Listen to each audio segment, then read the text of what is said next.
The East African Crude Oil Pipeline Bill 2021 seeks to ensure full implementation of the intergovernmental agreement and the host government agreement between Uganda, Tanzania and the development partners.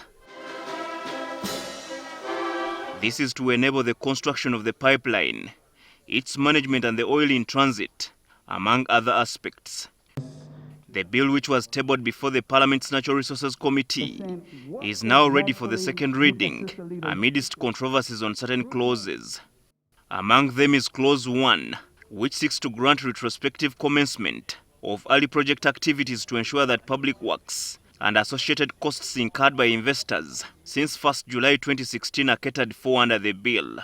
Before the committee, concerns were raised by the stakeholders that whereas the retrospective application in the bill is well premised legally, the non-disclosure of early project costs poses a risk of the bill being passed without knowing the full magnitude of the liability Uganda is inheriting.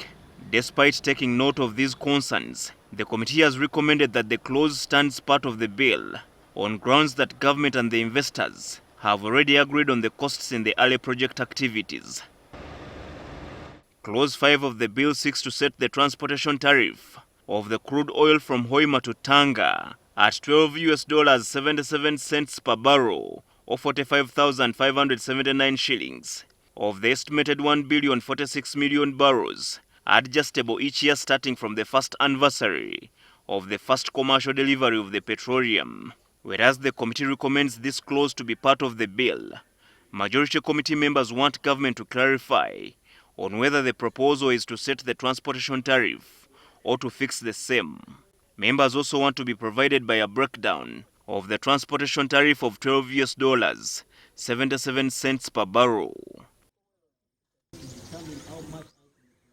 Clause 8 seeks to propose that the Uganda National Oil Company pay the transportation tariff with oil instead of cash, much as the Public Finance Management Act of 2015 has a number of restrictions on the management of the petroleum revenues. Despite stakeholders protesting this clause, the committee has observed that it was earlier agreed upon between Uganda and the investors in the host government agreement and cannot be deleted. The mode was also found to be more better and convenient by the committee members. Uganda National Oil Company has, however, been mandated to submit a copy of the record of the petroleum received and paid in kind to the Minister of Energy, URA and the Auditor General. Meanwhile, Clause 46 of the bill, which seeks to give the bill and the subsequent act supremacy over other laws other than the Constitution, has been rejected by the committee, as it gives the bill blanket supremacy over other laws. Yes. A section of opposition MPs, led by Hoima District Woman MP Asinasi Nyakato, are expected to present a minority report tomorrow during the second reading of the bill.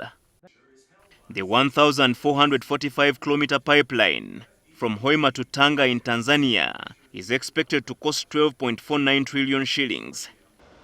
When complete, Uganda will have 15% shares, Tanzania 15%, China National Offshore Oil Company (CNOOC) 8%, and Total Energies as the largest shareholder with 62%. Herbert Ziwa, NTV at Parliament.